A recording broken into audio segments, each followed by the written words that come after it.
Hi friends, ఈరోజు మనం egg curry ఎలా చేయాలో చూసేద్దాం.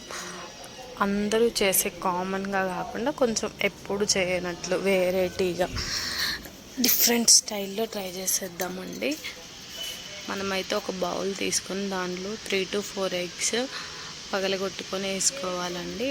ఆ ఎగ్స్లోనే ధనియాల పౌడరు, ఉప్పు, కారం, మసాలా అన్నీ వేసుకొని బాగా మిక్స్ చేయాలండి. ఇక్కడ నేను చూపిస్తున్నాను చూడండి, లైట్గా కాదు, బాగా ఒక 5 to 10 minutes బాగా మిక్స్ చేయాలి. ఆ మసాలా అనేది ఎగ్గు మొత్తం పట్టేయాలన్నమాట, కలిసిపోవాలి మసాలాలు, ఎగ్ అలా అన్నీ బాగా బీట్ చేసిన తర్వాత గ్యాస్ మీద ఒక పెద్ద బౌల్ పెట్టుకొని దాంట్లో స్టాండ్ పెట్టుకొని ఈ బౌల్ని దాంట్లో పెట్టాలండి. పెట్టేసి క్యాప్ పెట్టి బాగా బాయిల్ అవ్వనివ్వాలి.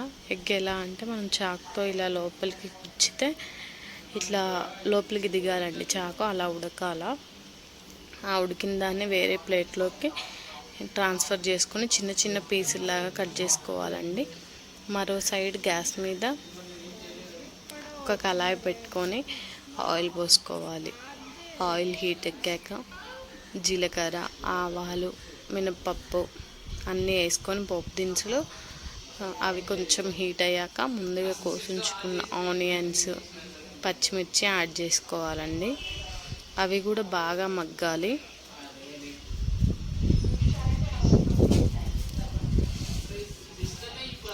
పచ్చిమిర్చి, ఆనియన్స్ ఒక 5 minutes అయితే మగ్గిపోతాయండి.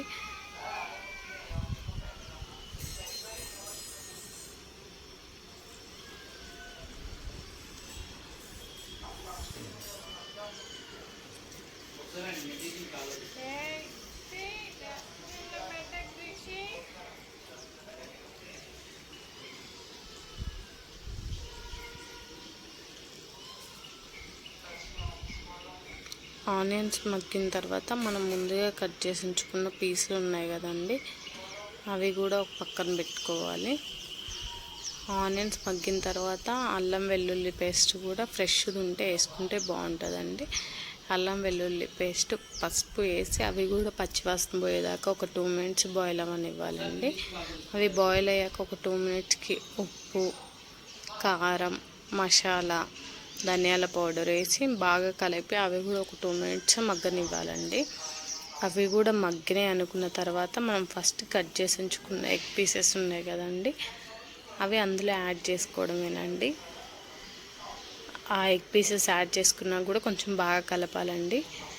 ఆ మసాలాలు అవన్నీ పట్టిన తర్వాత ఫైనల్గా కొత్తిమీర వేసుకోవడమేనండి.